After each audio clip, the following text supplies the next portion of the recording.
Assalamualaikum warahmatullahi wabarakatuh. Kali ini kita akan membahas mengenai prinsip-prinsip privasi di dunia internet. Seperti diketahui bersama bahwa perkembangan teknologi informasi dan komunikasi juga melahirkan dampak negatif yang mengancam hak asasi manusia pada dunia digital. Dalam hal ini, hak yang terancam adalah privasi.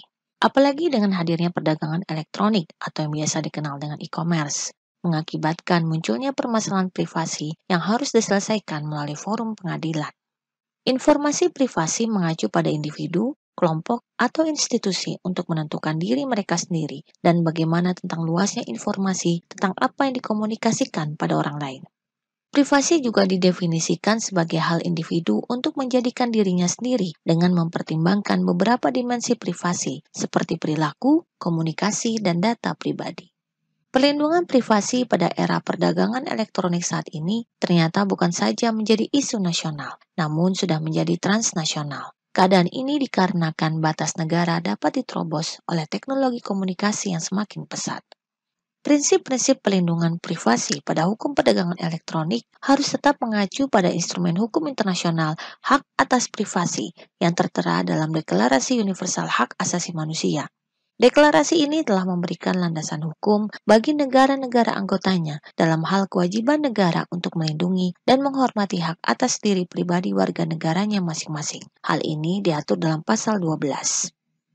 Pelindungan privasi yang tertera pada Deklarasi Hak Asasi Manusia merupakan cikal bakal munculnya perlindungan yang lebih spesifik yang melahirkan Kovenan Internasional Perlindungan Sipil dan Politik atau yang dikenal dengan ICCPR.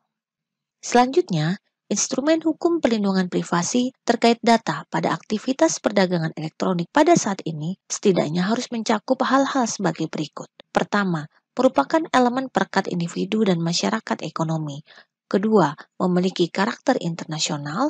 Dan yang ketiga, mendorong masyarakat untuk ikut menjadi bagian masyarakat era ekonomi digital. Privasi pada perdagangan elektronik dapat dikaitkan pada hal-hal sebagai berikut. Pertama, privasi sebagai kerahasiaan. Mungkin ingin menyimpan informasi tertentu tentang diri atau hal-hal tertentu yang dirahasiakan dari orang lain atau orang lain yang dipilih. Kedua, privasi sebagai anonimitas. Mungkin ingin beberapa seperti tidak dapat dilacak kepada individu tertentu.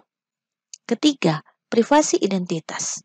Merupakan hak untuk merahasiakan identitas seseorang, termasuk menjaga identitas individu terpisah dari seseorang atau pejabat publik yang berwenang.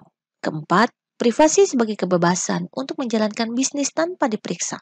Ini termasuk kebebasan berekspresi. Kelima, privasi sebagai kendali atas data pribadi. Mungkin menginginkan hak untuk mengontrol informasi tentang diri pribadi, siapa yang melihatnya, siapa yang memastikan bahwa itu benar, dan seterusnya. Banyak teknologi yang terkait dengan internet memiliki dampak nyata atau potensial terhadap pelanggaran privasi.